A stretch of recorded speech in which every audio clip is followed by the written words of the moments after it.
तो जय हिंद दोस्तों, आपका फिर से स्वागत है आपके चैनल पे। तो ये वीडियो में आज हम देखेंगे कि HTML में CSS क्या होता है। अब जो CSS होती है उसका फुल फॉर्म तो कास्केडिंग स्टाइल शीट होता है। तो उसका वर्क क्या है, उसका काम क्या है, वो सब देखेंगे। तो चलो देखते हैं। तो इसके लिए मैं हमारे फोल्डर में चल जाऊँगा HTML वाले। इसमें फोल्डर में आने के बाद यहाँ पे राइट क्लिक करके ओपन विच हमारे VS कोड को कर दूंगा। इससे क्या होगा, हमारा ये फोल्डर हमारे VS कोड के साथ खुल जाएगा। तो मैं पहले का सब कोड यहाँ पे कट कर देता हूँ, फ्रेश से आपको दिखाता हूँ। तो दोस्तों ये हम CSS यूज़ कहीं के लिए करते हैं, पहले ये समझ लो। हम CSS यूज़ इसके लिए करते हैं अगर हमें कौन से एलिमेंट को या फिर हमारे कौन से टैग को वहाँ कलर देना है, उसकी साइज़ बढ़ाना है, उसकी साइज़ कम करना है, या फिर उसको कुछ अच्छा ब्यूटीफाई करना है बैकग्राउंड कलर दे के, उसकी हाइट वेट, उसको आगे पीछे लेफ्ट राइट कुछ करना है कौन से एलिमेंट को HTML में। तो उसके लिए हम वहाँ पे CSS का यूज़ करते हैं और CSS का यूज़ करके हम उसको वहाँ पे ऐसी प्रॉपर्टी अप्लाई कर सकते हैं, कलर विथ हाइट। तो ये काम रहता है CSS का HTML में। तो CSS 3 प्रकार के कर सकते हैं हम HTML के अंदर। सब में पहले तो इनलाइन CSS रहता है, उसके बाद इंटरनल CSS रहता है, उसके बाद एक्सटर्नल CSS रहता है। हम इनलाइन CSS का मतलब एक लाइन में रहता है, एक इंटरनल CSS का मतलब वही पेज में रहता है, और एक्सटर्नल CSS का मतलब दूसरे पेज में लिखा रहता है, उसका यूज़ हम एक दूसरे पेज में करते हैं। तो ये पूरा प्रैक्टिकली देखेंगे हम। तो चलो देखते हैं। तो अब मैं यहाँ क्या करता हूँ, सब में पहले तो मैं यहाँ हमारा जो टेम्पलेट रहता है HTML का जो बेसिक कोड यहाँ ओपन कर देता हूँ। शिफ्ट और ये वाला सिंबल दबा के इंटर मार देता हूँ। इससे क्या होगा, जो हमारा बेसिक कोड रहता है HTML का जो कि हर इसमें लगता है वो यहाँ खुल जाएगा। तो हमें टाइप करने की ज़रूरत नहीं पड़ेगी, ये पूरा एडिटर का कमाल है। तो सिंपल अब मैं यहाँ पे क्या करूँगा, यहाँ हमारे बॉडी में आ जाऊँगा। बॉडी में आके हम क्या करेंगे, सब में पहले तो इनलाइन CSS देखेंगे। तो अब मैं क्या करता हूँ, यहाँ पे सिंपल यहाँ पे एक पैराग्राफ ले लेता हूँ और पैराग्राफ में कुछ तो भी हेलो फ्रेंड बोल के लिख देता हूँ।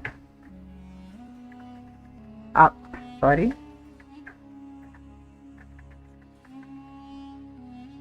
तो अब हमारे क्या करना है दोस्तों, ये अब हम जैसा इसे रन करते हैं, अब सब में पहले तो हम यहाँ राइट क्लिक कर देंगे और इसे ओपन विथ लाइव सर्वर करके इसे यहाँ पे रन कर देंगे। तो इससे क्या होगा, हमारा प्रोजेक्ट रन हो जाएगा।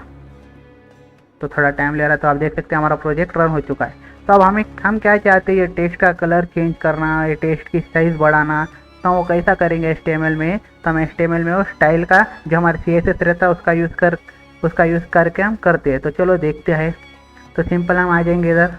अब इनलाइन CSS में हमारे को यहाँ पे स्टाइल एट्रीब्यूट यूज़ करना पड़ता है। अब इनलाइन CSS हम जिससे भी लगा रहे हैं, अब हम ये वाले जो एलिमेंट है इसके ऊपर हम इनलाइन CSS लगा रहे हैं। तो इसका जो ओपनिंग टैग रहेगा हम उसके अंदर जाएंगे और वहाँ पे स्टाइल एट्रीब्यूट लिखेंगे और सिंपल यहाँ पे इक्वल टू करके वहाँ पे डबल कोटेशन में हमें जो भी प्रॉपर्टी देना है वो वाले एलिमेंट को वहाँ पे दे देंगे। अब हमें क्या करना था, कलर चेंज करना था। तो सिंपल मैं यहाँ कलर लिख दूंगा।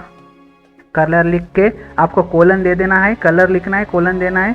बाद में आपको जो भी कलर लगाना है वहाँ पे लगा सकते हैं। अब जैसे कि मैं यहाँ पे रेड कर देता हूँ। तो अब रेड कलर करने से क्या होगा, मैं इसे सेव कर देता हूँ और इसे लाइव विच ओपन सर्वर कर लेता हूँ। तो इससे क्या होगा, आप देख सकते हैं ये एलिमेंट पे कलर लग चुका है। अब हम क्या करेंगे, इसकी फॉन्ट साइज़ बढ़ाएंगे। अब फॉन्ट साइज़ बढ़ाने के लिए हमारे पास प्रॉपर्टी कौन सी है, फॉन्ट साइज़ बोल के है।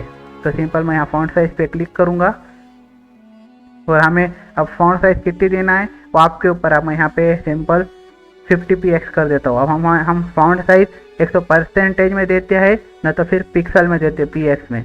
तो सिंपल मैं इसे सेव कर दूंगा। तो अब इससे क्या होगा, जो हमारी फॉन्ट साइज़ होंगी वाले एलिमेंट की, अभी वाले एलिमेंट के अंदर क्या है, हेलो फ्रेंड्स। तो जो इसकी फॉन्ट साइज़ रहेंगी वो 50px हो जाएंगे। तो आप देख सकते हैं, मैं यहाँ पे लाइव विच ओपन सर्वर कर लेता हूँ। तो सिंपल आप देख सकते हैं साइज़ इसकी बढ़ चुकी है। अब इसे बोलते हैं इनलाइन CSS। अब इनलाइन CSS से क्या होता है, हम जो भी एलिमेंट को वहाँ पे कौन सी CSS लगाना है या फिर प्रॉपर्टी लगाना है, जैसे कि कलर विथ हाइट देना है किसी एलिमेंट को, तो हम सिंपल उसका जो ओपनिंग टैग रहता है स्टाइल एट्रीब्यूट का यूज़ करके इनलाइन CSS लगा देते। अब हम यहाँ पे एक प्रॉपर्टी यूज़ करें, उसके बाद अगर आपको दूसरी प्रॉपर्टी करना है तो आपको यहाँ पे सेमीकोलन देना है। फिर बाद में आपको जो दूसरी प्रॉपर्टी यूज़ करना है फिर वहाँ पे सेमीकोलन देना है। अगर आपको अभी इसमें तीसरी प्रॉपर्टी करना है तो आपको सिंपल यहाँ पे सेमीकोलन दे दो। सेमीकोलन देने के बाद आपको सिंपल यहाँ पे जो भी आपकी तीसरी प्रॉपर्टी रहेंगी हम यहाँ पे यूज़ करो। मैं क्या कर रहा हूँ, बैकग्राउंड कलर ले लेता हूँ। मैं बैकग्राउंड कलर चेंज कर देंगे। बैकग्राउंड कलर क्या रखेंगे, येलो रख देंगे। मैं येलो रख दिया, अब ख़त्म। अब जैसे मैं इसे सेव करूँगा अब ये कलर आपको दिख रहा है, ये VS कोड की वजह से दिख रहा है। अगर आप नोटपैड में प्रैक्टिस कर रहे होंगे HTML के तो आपको ये नहीं दिखेगा, आपको पूरा टाइप करना पड़ेगा। तो सिंपल आप मैं इसे सेव कर दूंगा और ओपन विथ लाइव सर्वर कर दूंगा, तो इससे हमारा प्रोजेक्ट रन हो जाएगा। तो आप देख सकते हैं वो जो एलिमेंट था हमारा पैराग्राफ, वो जहाँ तक रहेगा उसका पूरा बैकग्राउंड कलर वहाँ पे हमने जो भी दिया वो लग जाएगा। और आपको पता है, मैंने बताया वाला हूँ, पैराग्राफ जब भी हम पैराग्राफ यूज़ करते हैं तो जितनी भी उसके आगे की लाइन खाली रहती है पूरा उसका वहाँ पे ले लेता है। तो ये हो गई इनलाइन CSS। अब हम क्या करेंगे, इंटरनल CSS यूज़ करेंगे। तो हम सिंपल क्या करेंगे, इसे कट कर देंगे। ये तो एक टाइप होगा, अब इसे कट कर दूंगा, मैं सेव कर दूंगा और एक बार रन कर दूंगा तो आप देखिए वो पूरी CSS वहाँ की चले गई। तो सिंपल अब मैं वापस आ जाऊंगा। अब हम इंटरनल CSS देखेंगे। अब हम इंटरनल CSS का लिखते हैं तो हमारा जो भी HTML का यहाँ पे ये रहता है पेज, उसके अंदर जहाँ हेड रहता है, हेड, अब मैं ये कट कर देता हूँ आपके दिखाने के लिए। ये वाला जो हमारा हेड रहता है वो हेड ओपन और हेड क्लोज के बीच में हम वहाँ पे हमारा CSS डिफाइन करेंगे। अब हमारे को इंटरनल CSS यूज़ करना है तो हम कैसा करेंगे, यहाँ पे हमें स्टाइल बोल के टैग लिखना पड़ता है। स्टाइल हमने जैसा वहाँ पे एट्रीब्यूट लिखे स्टाइल, तो यहाँ पे एक स्टाइल टैग भी रहता है, हमें यहाँ पे वो यूज़ करना पड़ता है कि हम इंटरनल CSS यूज़ कर रहे हैं। तो इसके फ़ायदे भी मैं बताऊंगा आपको। तो सिंपल मैं इसे ओपन करके क्लोज कर दूंगा। आपको सिंपल स्टाइल टैग को वहाँ पे ओपन करके क्लोज कर देना है। फिर आपको जो भी CSS जिस पे भी लगाना है यहाँ पे लगा सकते हैं। अब हमें किस पे लगाना है CSS, अब हमें पैराग्राफ पे लगाना है। तो हम क्या करेंगे, सिंपल जो भी हमारा नाम रहेगा वो पैराग्राफ में उसको जो भी हमारा एलिमेंट का नाम रहेगा हम वहाँ पे वो लिख देंगे। तो सिंपल हमारा पैराग्राफ है तो हम P लिखेंगे और यहाँ पे ओपन और क्लोज करली ब्रैकेट दे देंगे। और इसके अंदर अब हमें जो भी CSS लगाना है ये वाले पैराग्राफ के एलिमेंट को इसके अंदर दे देंगे। अगर हम यहाँ पे हेडिंग लिखते थे H1 तो हमें यहाँ H1 लिखना पड़ता था। तो ये आप समझो, अगर हमने यहाँ पैराग्राफ लिए इसलिए हम पैराग्राफ को टारगेट कर रहे हैं, इसलिए हम यहाँ पे ये कर रहे हैं। तो सिंपल अब मैं क्या करूँगा, यहाँ पे प्रॉपर्टी, अब हमने पहले क्या कर रहे थे, यहाँ पे कलर कौन सा लिए थे, इसके पहले कलर कर दूंगा, एंटर मार दूंगा और यहाँ पे रेड कर दूंगा, रेड कलर लिए थे।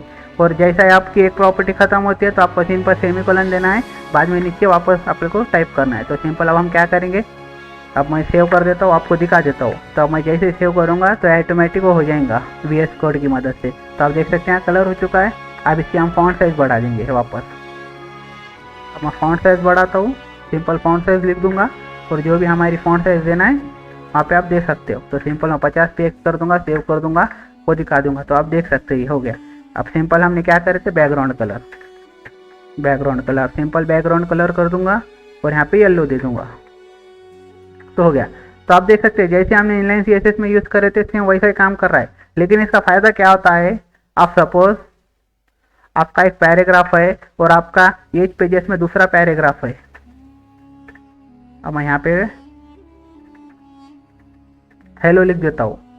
तो अब इससे क्या होगा, अगर हम ये CSS नहीं लिखते थे, अब मैं इसे कट कर देता हूँ। अब ये CSS नहीं लिखते थे हम और यहाँ पे स्टाइल वाली की CSS लिखते थे। सपोज स्टाइल कलर डाल दूंगा मैं रेड, ये गलती हो गई यहाँ पे, यहाँ बैकग्राउंड कलर डाल दूंगा, गलत हो रहा है दोस्तों।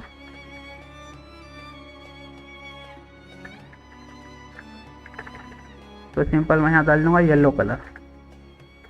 तो अब यहाँ पे क्या हो रहा है देखिए पहले, हाँ। तो अब मैंने क्या यहाँ पे दोनों भी हमारे एलिमेंट सेम ही चाहिए, ये भी पैराग्राफ है ये भी पैराग्राफ है। तो यहाँ पे क्या हो रहा है, अब मैं इसे सेव करूँगा और इसे रन करूँगा तो यहाँ पे क्या होगा, अब जो हमारा पहला पैराग्राफ था हमने जिसे इनलाइन CSS दिए थे, ये वाली CSS, वो ये वाले इसको यहाँ पे अप्लाई हो चुकी है, आप देख सकते हैं। लेकिन इसको नहीं हुई कि तो हमने वो इनलाइन दिए थे, जिसे इनलाइन देते हैं सिर्फ उसे अप्लाई होती है। तो आपको ये समझ गया। तो इसमें ऐसा रहता है इनलाइन में।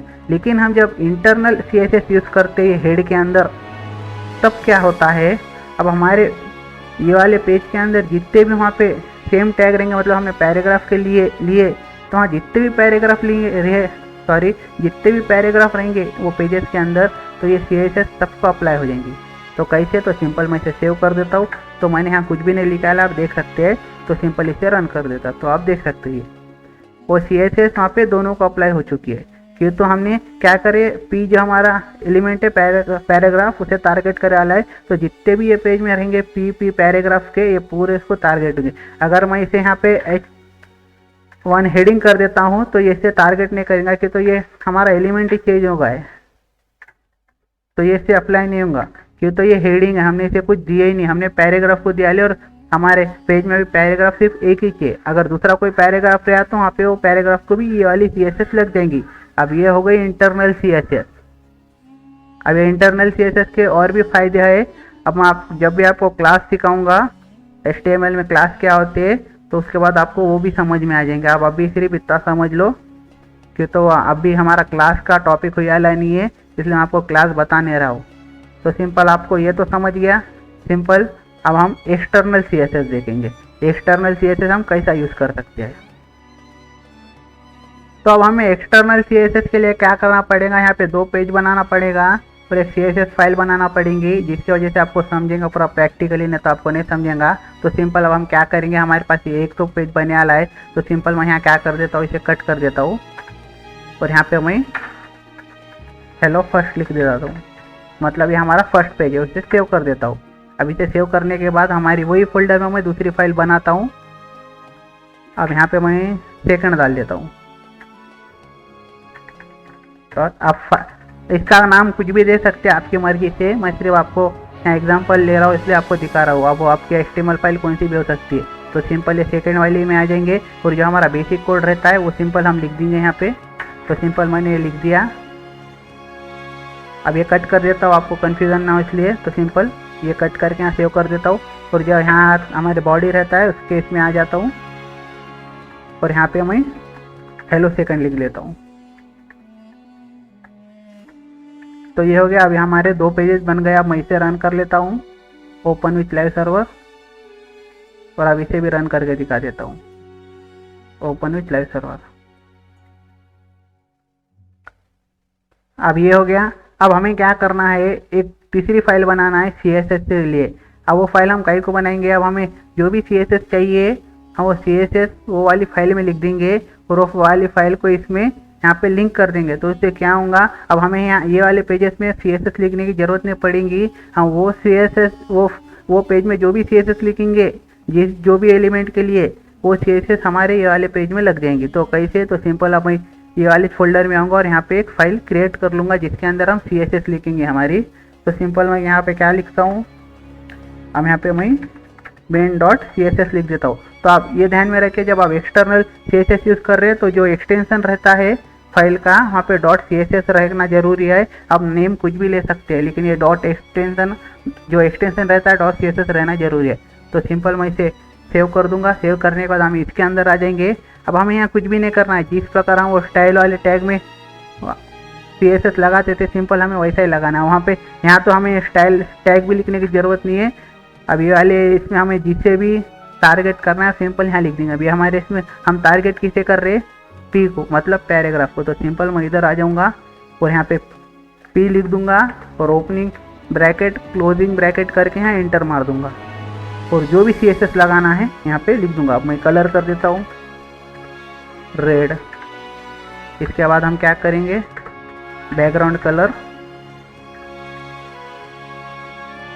ब्लू कर देता हूँ। चलो मैं तो ये वाला कर देता हूँ, ठीक है। तो ये होने के बाद मैं इसे सेव कर लेता हूँ। अब मैं क्या करता हूँ, हमारे फर्स्ट वाले पेज में आता हूँ। अब इसे रन करता हूँ तो यहाँ पे देखिए ओपन विथ लाइव सर्वर। तो आप देख सकते हैं यहाँ पे कुछ भी इफेक्ट नहीं पड़ा। क्यों, तो हमने वो CSS फाइल हमारे वाले पेज में वहाँ पे लिंक नहीं करे। तो हमें सबसे पहले क्या करना पड़ेगा, जिसमें भी हम वो CSS यूज़ करना चाहते हैं सिंपल वो वाली फाइल को यहाँ पे लिंक करना पड़ेगा। तो आपको वो फाइल लिंक करने के लिए सिंपल जो हमारा हेड रहता है, हेड ओपनिंग और क्लोज, इसके बीच में आके आपको ये वाली लाइन लिखना पड़ेगा, link REL style sheet HREF, और जो भी आपकी फाइल का नाम रहेगा। अब यहाँ पे कैसा main.css है, तो ये जो लिंक है यहाँ पे HREF, आपको इसके बीच में वो वाला नाम लिख देना पड़ेगा। तो सिंपल मैं main.css लिख देता हूँ। तो इससे क्या हो रहा है, ये वाली लाइन से ये हमारी जो फाइल है जिसमें हमने CSS लिखे वो वाली फाइल हमारी ये वाली फाइल से लिंक हो जा रही है, और इसमें जो भी CSS हम यूज़ करे वाले रहेंगे वो यहाँ पे हम यूज़ कर सकते हैं। तो सिंपल अब मैं इसे सेव कर देता हूँ। अब सेव करने के बाद अब जादू देखो, ओपन विथ लाइव सर्वर करता हूँ तो आप देख सकते हैं यहाँ पे ये कलर और ये बैकग्राउंड कलर वहाँ सेट हो चुका है। अब इसका एक दूसरा फ़ायदा और क्या है, अब हमने एक ही बार कोड लिखे, अब आपको तो पता है यहाँ पे ये वाली फाइल में हमने इसे लिंक करे और हम जितनी बार यहाँ पे पैराग्राफ यूज़ करेंगे वो पूरे यहाँ पे आ जाएंगे। अब मैं दूसरा भी कर लेता हूँ यहाँ पे और इसे सेव कर लेता हूँ, तो हमारे पूरे पैराग्राफ टैग को यहाँ पे लग जाएंगे। मैं यहाँ पे ओपन विथ लाइव सर्वर करके दिखा देता हूँ, तो आप देख सकते हैं ये होगा। अब इसका एक फ़ायदा क्या है, अब हमने CSS लिखे यहाँ पे एक बार, अब ये CSS हम ये वाले पेज में भी यूज़ कर सकते हैं। हमें इसके लिए भी कुछ लिखना पड़ेगा नहीं, हमें सिंपल ये वाली जो लाइन है हमने यहाँ पे लिंक करे, ये CSS को हमने यहाँ पे जैसा लिंक करे सिंपल इसे कॉपी करना है, कुछ भी नहीं करना है। जो भी फाइल में आपको यूज़ करना है वो फाइल के हेड इसमें आ जाना है और आपको यहाँ पे पेस्ट कर देना और सेव कर देना है। अब ये तो आपने देख लिया यहाँ पे अप्लाई हो रही थी CSS। अब ये सेकंड वाले में देखेंगे तो सिंपल मैं यहाँ राइट क्लिक कर दूंगा, यहाँ ओपन विथ लाइव सर्वर कर दूंगा, तो आप देख सकते हैं हेलो सेकंड आ चुका है। तो इस प्रकार हम एक्सटर्नल CSS यूज़ कर सकते हैं। और आपको एक बात और बताता हूँ, अब यहाँ पे क्या हो रहा है, अब यहाँ पे मैं रन कर रहा हूँ इसे ओपन विथ लाइव सर्वर, तो यहाँ पे रेड कलर आ रहा है और पर्पल बैकग्राउंड आ रहा है। लेकिन अब आपने ये लिंक करे, अब ये लिंक के बाद आप सपोज यहाँ पे स्टाइल भी यूज़ कर रहे हैं, स्टाइल वाला यूज़ कर रहे हैं जो कि हमने पहले देखा था इंटरनल CSS में। और यहाँ पे मैं क्या करता हूँ, हम यहाँ पे कलर अब हम पहले किसे टारगेट कर रहे थे, पैराग्राफ को, तो मैं पैराग्राफ टारगेट करूँगा। सिंपल एंटर मारूंगा, ओपनिंग क्लोजिंग ब्रैकेट, और यहाँ पे जो भी प्रॉपर्टी देना है वो लगा दूंगा। तो कलर ले लूँगा यहाँ पे मैं येलो ले लिया और यहाँ एंटर मारूंगा, बैकग्राउंड कलर कर दूंगा यहाँ पे। अब यहाँ बैकग्राउंड कलर हम ये वाला ले लेंगे। अब कमेंट करके बताओ हमारी ये वाली CSS लगेंगी ये वाले पैराग्राफ को, या फिर ये वाली CSS लगेंगी ये वाले पैराग्राफ को। तो कर दिए कमेंट। तो चलो देखते हैं कौन सी लगती है, मुझे भी पता नहीं। तो सिंपल मैं लाइव ओपन सर्वर कर लेता हूँ। तो जैसे मैं लाइव ओपन सर्वर कर रहा हूँ तो आप देख सकते हैं यहाँ पे येलो और बैकग्राउंड पे ब्लू आ गया। तो हमारे यहाँ पे कौन सी CSS लग रही है, ये वाली। तो इससे हमें क्या समझ में आ रहा है, हमारी जो भी प्रायोरिटी रहती है ये वाली CSS की, ये इससे ज़्यादा रहती है। तो इससे हम क्या समझ सकते हैं, अगर हमने ये वाली फाइल में पैराग्राफ के लिए कौन सी भी CSS लिखे वाले रहेंगे, लेकिन हम ये वाले इसमें भी सेम वही पैराग्राफ को यहाँ पे टारगेट करते दूसरी CSS लिख रहे हैं, तो ये वाली जो स्टाइल में CSS रहेंगी वो हमारे पैराग्राफ को अप्लाई हो जाएंगी। तो मैं इतना बेसिक आपको क्यों बता रहा हूँ, तो आपको समझना इसलिए। तो वीडियो पसंद आता है तो लाइक शेयर कर देना। ये हो गया। अब आपको और एक बात बताना है, तो सिंपल अब मैं क्या करूँगा, हमारी जो इनलाइन CSS रहती है सिंपल अब उसे भी यहाँ पे यूज़ कर लूँगा। अब यहाँ पे स्टाइल हमारा, और यहाँ मैं क्या करूँगा कलर, यहाँ पे कलर कौन सा रखूँ, अबे कलर समझ में ही नहीं आते क्या करना क्या नहीं। तो मैं यहाँ पे कलर वाइट कर देता हूँ और यहाँ पे बैकग्राउंड कलर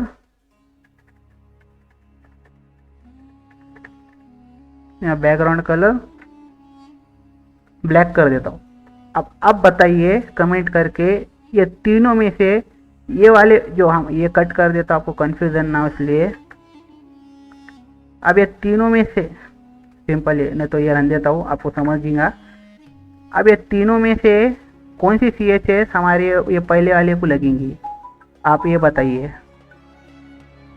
तो सिंपल मैं इसे सेव कर लेता हूँ और कॉपी कर लेता हूँ, ओपन विथ लाइव सर्वर कर लेता हूँ।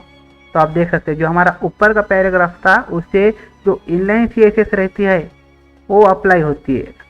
तो इससे हमें क्या समझ में आ रहा है, जो हमारी इनलाइन CSS रहती है उसकी प्रायोरिटी सब में ज़्यादा हाई रहती है, उसके बाद इसकी प्रायोरिटी रहती है जो भी हम हेड में CSS लिखते हैं, और जो लास्ट प्रायोरिटी रहती है वो जो हमारी मेन फाइल में जो .css फाइल में लिखते हैं उसकी प्रायोरिटी रहती है। तो आप ये देख सकते हैं। तो अब मैं यहाँ पे वापस आपको रन करके दिखाऊंगा ओपन विथ लाइव सर्वर। अब हमने पहले पैराग्राफ को इनलाइन देख लिया, इसे इनलाइन लगा, और यहाँ पे जो सेकंड वाले को यहाँ पे येलो और ब्लू लग रहा है जो कि यहाँ पे डिफाइन करे वाले। अब मैं सिंपल इसे कट कर दूंगा। तो इसे कौन सी CSS लगेंगी और इसे कौन सी CSS लगेंगी, तो सिंपल सेव करके देखते हैं हम। फिर तो मुझे भी नहीं मालूम, तो मैं ओपन विथ लाइव सर्वर कर रहा हूँ, मजाक कर रहा हूँ मालूम है। तो सिंपल आप देख सकते हैं इसे इसकी इनलाइन ही CSS लग रही है, और ये जो सेकंड पैराग्राफ है इसे हमारी जो भी हमने .css फाइल में लिख के डाला है ये वाली CSS लग रही है। तो अब इससे ज़्यादा बेसिक तो मैं पढ़ा नहीं सकता हूँ और इससे ज़्यादा वो आप मैं पढ़ा नहीं सकता। अब क्या बोलूँ, अगर आपको फिर भी पसंद नहीं आता है तो अब मैं कुछ भी नहीं कर सकता हूँ। जितना बेसिक से बेसिक हो सकता उतना बेसिक से बेसिक मैं पढ़ाना चाह रहा हूँ आपको। तो आपको वीडियो पसंद आता है तो लाइक सब्सक्राइब एंड शेयर कर देना। अगर आपको फिर भी कुछ नहीं समझा तो कमेंट करके बता देना, मैं और एक वीडियो ला लूँगा आपके लिए बस। तो आपको ये तो समझ गया सब में ज़्यादा प्रायोरिटी इनलाइन CSS की रहती है, बाद में जो भी हेड में CSS हम लिखते हैं उसकी रहती है, और जो लास्ट की प्रायोरिटी रहती है जो हमारी .css फाइल रहती है उसकी रहती है। तो अब आपको यहाँ पे एक करके बताता हूँ। अब हमने इनलाइन CSS यहाँ पे लिखे ये वाले पेज में, तो ये वाले पेज में इनलाइन CSS नहीं जा सकती है कि तो ये सिर्फ इसके यहाँ तक ही चाहिए और इसके अलावा वो कहाँ पे भी यूज़ नहीं होती है, सिर्फ ये पेज के हद तक ही है, मतलब ये लाइन के हद तक की है CSS। और अब यहाँ पे जो स्टाइल में भी हम लिखते हैं जो स्टाइल वाली CSS वो सिर्फ जो हमारा पेज रहता है करंट जो पेज में हम लिख रहे सिर्फ उसके हद तक ही रह सकती है और उसके अंदर ही यूज़ होती है, दूसरे पेज में हम यूज़ नहीं कर सकते। अगर हमें लिखना है सेम CSS हर पेज में तो हमें ऐसे .css फाइल लिखना पड़ेगा और उसके अंदर CSS लिखना पड़ेगा। तो जैसे ही हम इसे लिंक करेंगे उस CSS फाइल को इस प्रकार, तो हम वहाँ पे उसे कौन से भी पेज में यूज़ कर सकते हैं। तो कुछ इस प्रकार का वीडियो था, अगर आपको पसंद आता है तो लाइक सब्सक्राइब में शेयर कर देना। Thanks for watching.